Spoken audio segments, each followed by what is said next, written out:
Coventry in the British Midlands, birthplace and home to the UK's motor industry for more than a century. The British Transport Motor Museum. Vehicles spanning more than 100 years of British motor history show the evolution of the motor car. It's amazing how things have come in quite a short period of time. From the beginning, motor manufacturers wanted to bring convenience, utility and comfort. In very few years, we came from the horseless carriage in 1901 to the recognisable motor car of 1910 with features that we still see today. As the car industry developed, manufacturers sought to bring new features and convenience to the users and bring differentiation to their products. We quickly moved from the solid tyres that we see on the horseless carriage to pneumatic tyres and all the extra comfort and grip that brought. Features that we take for granted today, nobody would consider starting a car with a cranking motor any longer, and yet the starter motor, the electric starter motor, was considered a very new and exciting thing when that was first introduced. Developments like ventilation, heating and later air conditioning led on to in-car entertainment. We saw the first radios introduced. That quickly got augmented, and in latter years we've seen digital music coming into the car, CDs, surround sound, and the ability for a driver to take hands-free call, communicate while they're driving, and obviously satellite navigation, getting a driver from A to B. In the connected car, the infotainment experience promises to connect us to information, entertainment, people and technology on demand. It's a fast-moving area, and we need to keep pace with this exciting field. NextGen continuously monitor the developments with the automotive and connectivity industries. We keep ahead of the curve by working with companies globally to understand new developments and working on new projects and platforms. This cross-platform networking gives NextGen a unique perspective and the ability to visualize a roadmap for the years to come. Let's move forward from this era of motor history and we'll come a little bit more up to date. In the 21st century, the smartphone has come to dominate the computing industry. Desktop PCs have been replaced by mobile phones and applications.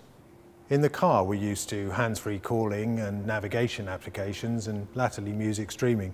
The connected smartphone also gives the ability for our phones to reroute us and give traffic alerts from time to time. But the integration into the vehicle is only just beginning.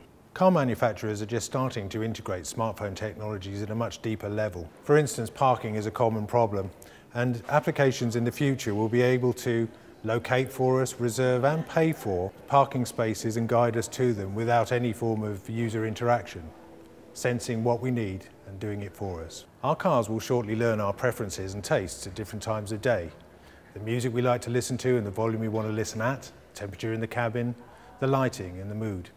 All of these things will change during the day, and our cars will adapt as we go through the day, learning from our experience and learning how we like things to be. New forms of social networking adapted to the in-car experience are emerging. We can choose to share locations and current conditions, getting live updates on conditions further up the road and receiving suggestions that help us react as we drive. We will also be able to coordinate with family members, friends and colleagues and maximise our work and leisure times to be in the right place at the right time. Collecting data on our position, our road usage, will allow us to be connected in future to relevant services that will help and assist us. Importantly, emergency connect systems will be enabled in all vehicles from 2015, and this will alert the emergency services in the case of serious accident. For the first time, this technology will be integrated into vehicles not just at the high end but at the low end also, giving everybody the benefit of this potential life-saving technology. The data demands of the connected car are going to keep increasing, and in the future new solutions are going to be required for fast and cheap data communications. There is some evidence that cars will become nodes on a mesh network, possibly using white spaces in order to utilise the maximum bandwidth at the cheapest possible level. The advantage of having all these nodes will be that we'll have an instant map of the road system in use. We'll be able to tell where the traffic is heavy and congested, the average traffic speeds, and allow mapping and navigation applications to calculate the most effective route. Gathering vehicle and driver data together gives new opportunities in the connected car. Automotive manufacturers will have new connection with the driver and be able to provide an increased level of service. Service schedules can be specially tailored in order to provide best economy, best performance, and also ensure that the car is kept at optimal conditions. Safety has always been of paramount importance to the motor industry. As we've gone through the years, developments in motorsport have often bled through to the consumer. With more and more information coming to the driver, the challenge for the automotive and mobile industries is to channel that information and make it only relevant, preventing the driver from excess distraction. Increasing demands on in-car connectivity and the development of the in-car app market are inevitable.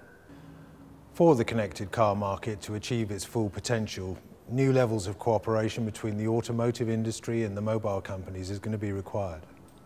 It will almost certainly require us to establish open standards for connectivity, and while some may struggle to find a revenue stream, it's ultimately the car owner who will decide, demanding the promise of the connected car.